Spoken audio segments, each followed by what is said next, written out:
And we basically decided that we were going to, in a way, map out the journey that the monster took through his emotions throughout the book. And we related those to each different continent on the world, because the book really started out in Antarctica and sort of made a circle of emotions and returned back there at the end of the book. And on the poster we have different words to help show what the monster was feeling. And I'll start out by reading two of the clips we have describing each continent. So the first one's the Arctic, and the concept is that Frankenstein is created and brought to life in the first section of the book. Similar to this transition from death to life is that of the extremes of the Arctic continent.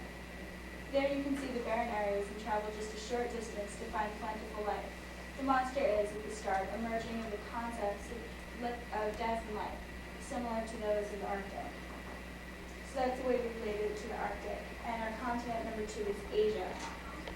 And the concept is that the monster was deserted shortly after its creation and was left alone for some time after this.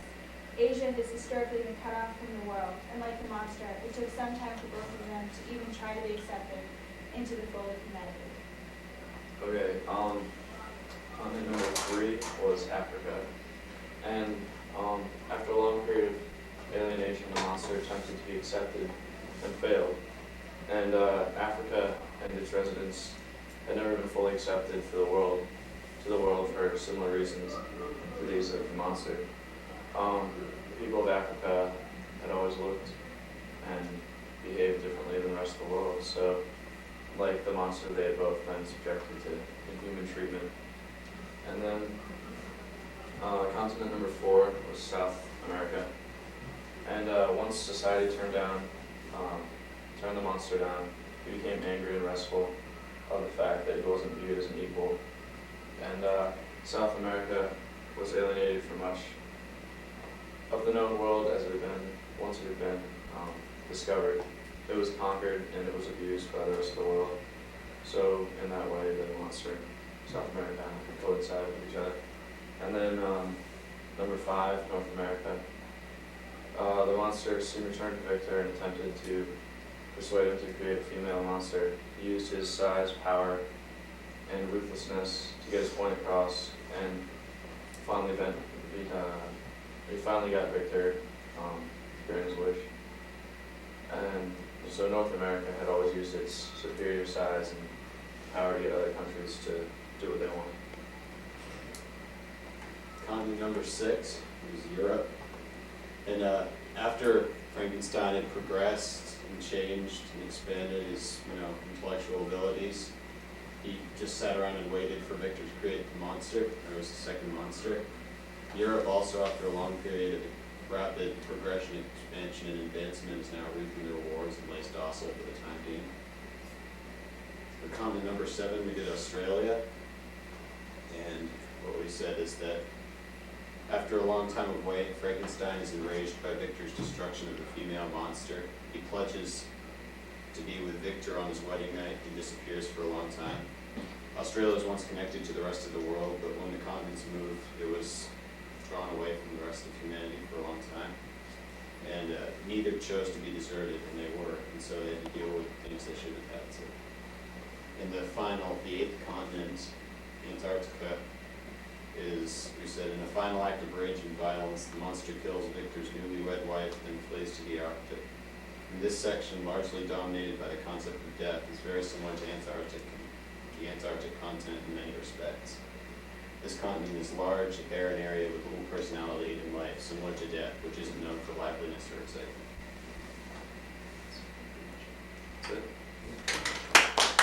This is our poster, and we made a scene from the book. And the scene that we made was when Frankenstein comes alive, the monster comes alive, and Frankenstein is going nuts, and he's like, it's alive, it's alive. And so we made a background with all the mechanical things that he used to make the monster, and you see the monster on the table with electricity and Frankenstein. And we were supposed to say how this scene happened, and it happened through galvanism and metaphysics were the sciences that he used to create life. Okay.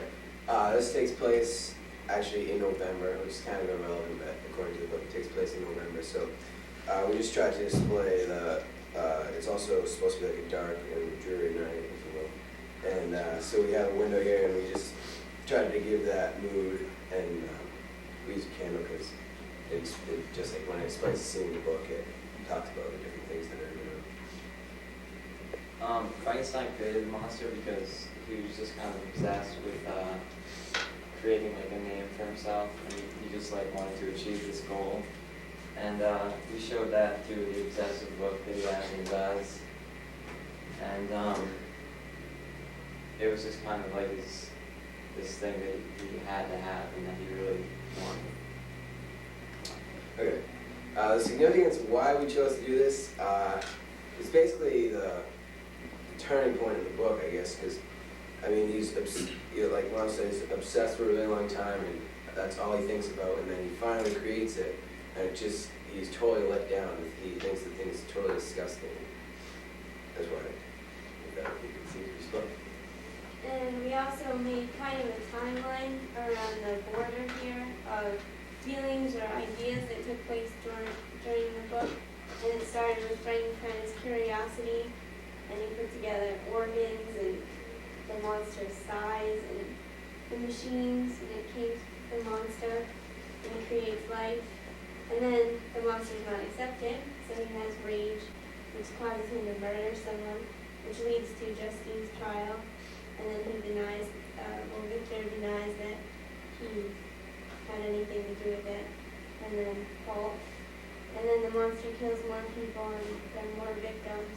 And Victor thinks about suicide at one point, and there are more crimes, and his love for a better life.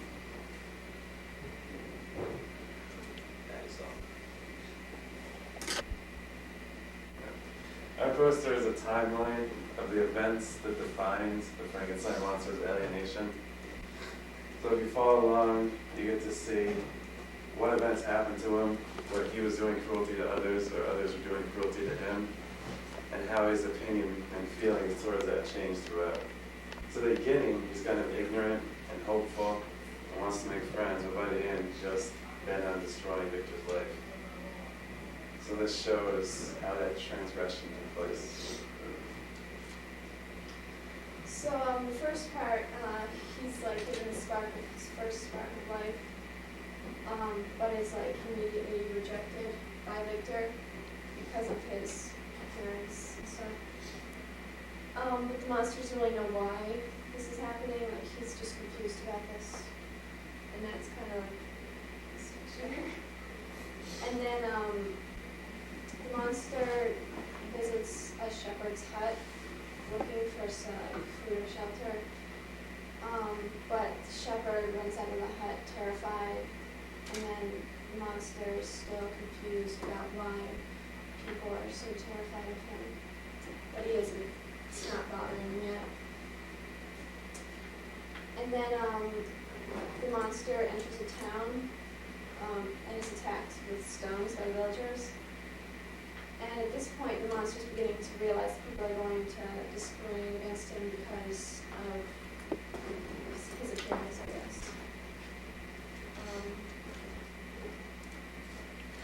The next one is the monster talks with the blind man who lives in Catherine. They've been watching people live there.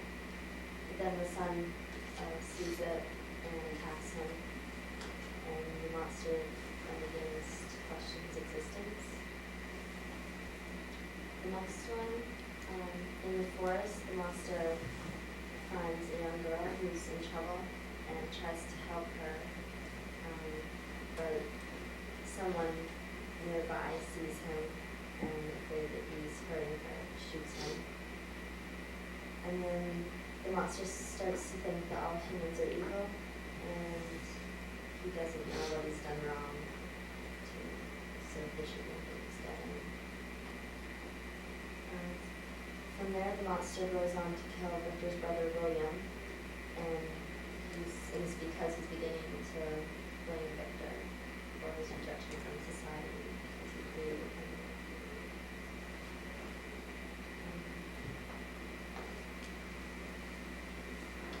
he gives up trying to join the pit into society and asks Victor to create a companion for him so he won't have to be alone. And it's with a quote. I'm alone and miserable, men will not associate with me, but one is deformed and horrible as myself, will not deny herself to me. My companion must be of the same species, not the same defects.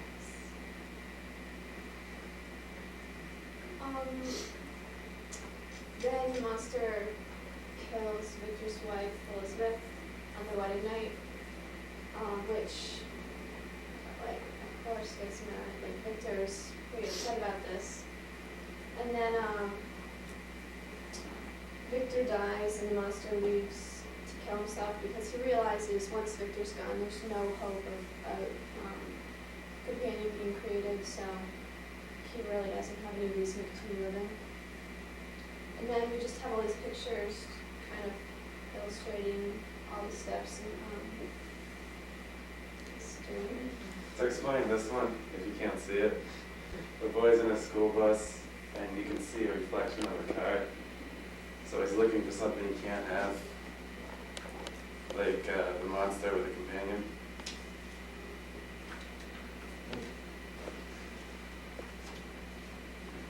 Thanks.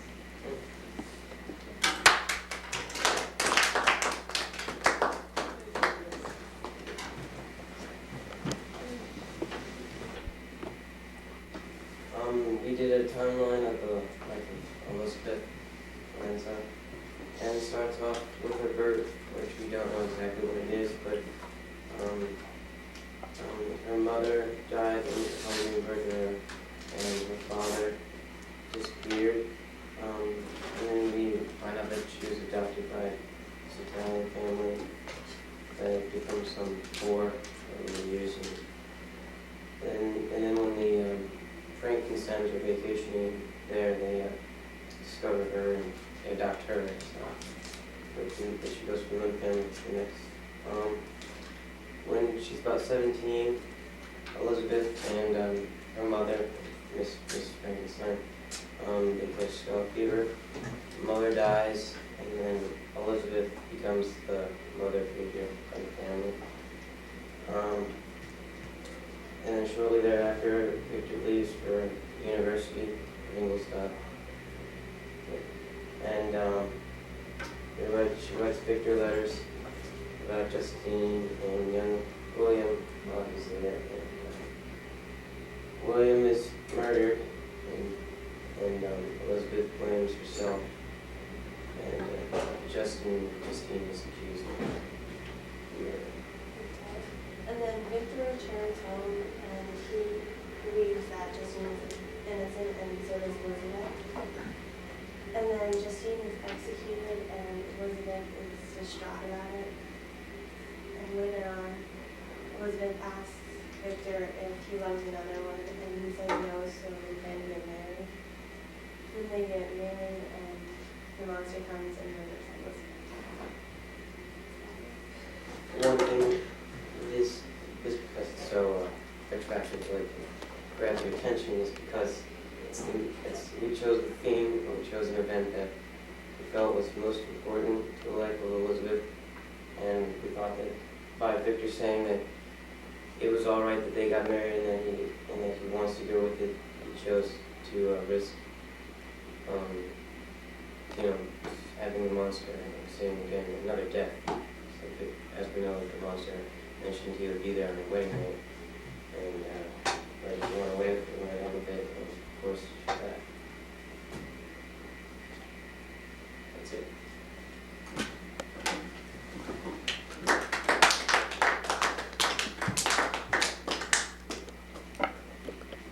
Thank you.